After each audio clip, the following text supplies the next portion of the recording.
नमस्कार दोस्तों, स्वागत है एक नई वीडियो में जहां आज हम एक ऐसे केस की बात करने जा रहे हैं जिसे सुनकर सबके होश से उड़ जाएंगे या फिर हम सबको एक अपने आप के लिए बहुत ज्यादा चिंता होने लगेगी, क्योंकि ये केस हम आपसे बहुत ज्यादा रिलेटेड है और हमारे साथ भी ऐसी कोई घटना कभी भी हो सकती है। क्योंकि हम आप भी अपने बॉस से शायद थोड़ा बहुत दुश्मनी का वास्ता रखते ही होंगे, या फिर कहीं ना कहीं हमने उनकी बुराई की ही होगी, या फिर हम उनसे कहीं ना कहीं परेशान ही होंगे। लेकिन कभी किसी ने ऐसा नहीं सोचा था कि किसी बॉस से दुश्मनी लेना या फिर उससे नाराज होना उस बॉस के लिए इतना भारी पड़ जाएगा कि उसे अपनी जान से हाथ तक धोना पड़ जाएगा।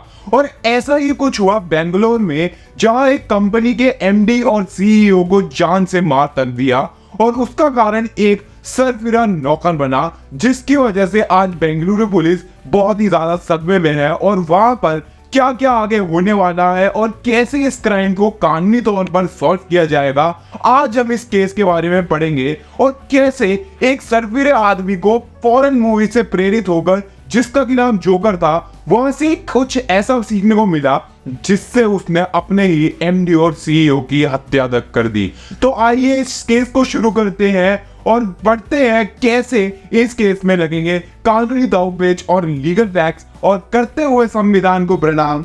आइए शुरू करते हैं। We have some breaking news coming in. This is in connection with the Bengaluru double murder case, and the update is that CCTV footage shows the three accused fleeing from the scene after killing the MD and the CEO of the Bengaluru-based Aeronix internet company. Now, Arun Kumar has been arrested and has accepted during the interrogation that he instigated Felix to carry out the attack. Remember, the deceased Phanindra Subramania and Vinu Kumar, who were serving as the MD and the CEO of the private firm, were incident from Bengaluru. The Bengaluru police have arrested all three accused involved in the murder of managing director Phanindra Subramania and the chief executive officer Vinu Kumar of Aeronix internet company.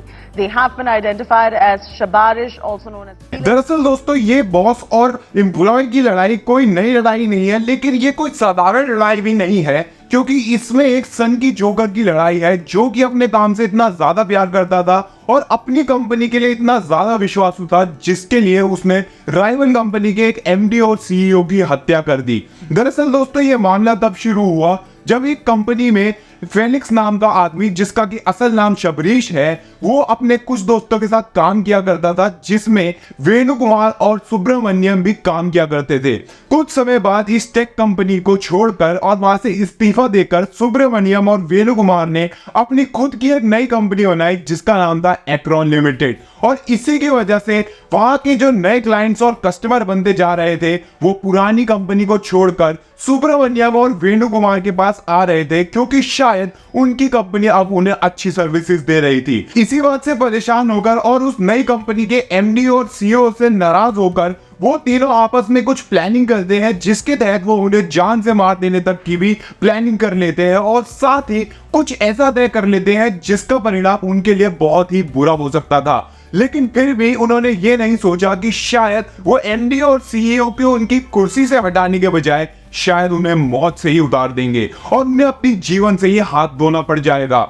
इसी के चलते पूरी planning पर काम करते हुए तीनों एक्रोनिक्स limited में पहुंचते हैं, जब पुरानी जानकारी होने की वजह से उन्हें बहुत ही आसानी से अंदर का रास्ता मिल जाता है। लेकिन सुब्रमण्यम और वेणु कुमार को शायद ये नहीं पता था कि उनके ये जो दोस्त बनकर आए हैं, वो शायद उनकी जान के कातिल बनने आए हैं। और इसी की तरह थोड़ी देर बातचीत करने के बाद सभी ने अपने तेवर दिखाने शुरू करे, और सबसे पहले उन्होंने सुब्रमण्यम पर वार करके उसे ढेर कर दिया। जब वेणु कुमार उसे बचाने आया तो शायद वो उसे बचा नहीं पाता और सभी एम्प्लॉयज देखते रह गए। लेकिन इसी बीच एमडी और सीईओ वेणु कुमार की भी हत्या कर दी गई। इसी बीच नई कंपनी के कर्मचारी भी देखते रह गए, क्योंकि शायद उनके लिए ये सब बहुत ही आश्चर्यजनक और नया था, और उन्होंने कभी ऐसा सोचा नहीं था कि उनकी नई कंपनी के एमडी और सीईओ को कंपनी के अंदर घुसकर कोई मार देगा। हालांकि वो तीनों अपराधियों को रोक ना सके, क्योंकि उनके पास हथियार थे और उन्होंने कर्मचारियों को भी जान से मारने तक की धमकी दे दी थी।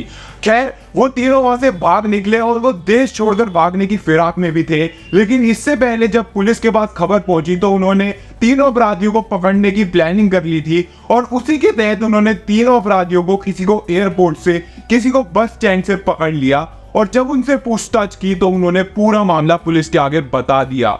लेकिन पुलिस को अब इस बारे में और जानकारी इकट्ठी करनी है और कुछ नए सबूत इकट्ठे करने हैं, क्योंकि मामला थोड़ा सा पेचीदा लग रहा है। हालांकि इस बारे में उन्होंने एफआईआर रजिस्टर कर ली है और मामला कोर्ट में भी पेंडिंग है और सेक्शन 120 ऑफ द आईपीसी के साथ सेक्शन 302 और सेक्शन 34 के तहत भी इन अपराधियों पर मामला दर्ज हो चुका है। तो दोस्तों ये तो हुई कानून की बात, और इस मामले में ऐसा लगता है कि तीनों अपराधियों को अब शायद उम्र कैद तक की भी सजा हो सकती है। लेकिन इस पूरे मामले में मुख्य आरोपी फेलिक्स के बारे में थोड़ी सी जानकारी प्राप्त कर लेना हमारे लिए भी सही रहेगा, क्योंकि उसका कैरेक्टर थोड़ा सा इन सब में अलग था और वो एकदम बिंदास रहना पसंद करता था और फॉरेन मूवी जोकर से प्रेरित होकर उसने भी वैसा ही रहना और सहना सीख लिया था।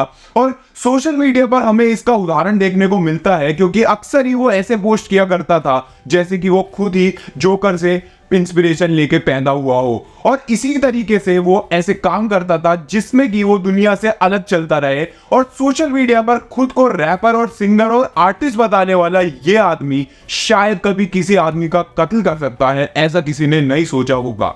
और तो और खुद को अलग तरीके से दिखाने के लिए उसने शादी भी कब्रिस्तान तक में की, जहां की वो सबसे अलग दिख पाए। लेकिन क्या किसी का मर्डर करना और सिर्फ इस बात के लिए कि उसने अपनी खुद की कंपनी बना ली, ये फेलिक्स को सही ठहराता है या नहीं? और क्या खुद के पागलपन की वजह से किसी का आप मर्डर कर देंगे, ये हमारे देश में सही दर्शाता है और सही इमेज पोर्ट्रे करता है या नहीं? आप मुझे इस पर अपनी राय जरूर कमेंट बॉक्स में दीजिए कि क्या आगे बढ़ना और लोगों के अलग चलना हमारे देश में कोई गुनाह है, या फिर हम भी ऐसा कुछ कर सकते हैं या नहीं।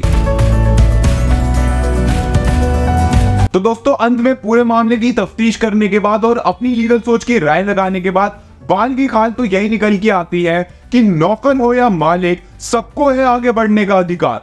नौकर हो या मालिक, सबको है आगे बढ़ने का अधिकार। और छोड़कर ये सब दुश्मनी, अब तुम भी आगे बढ़ो मेरे यार, अब तुम भी आगे बढ़ो मेरे यार।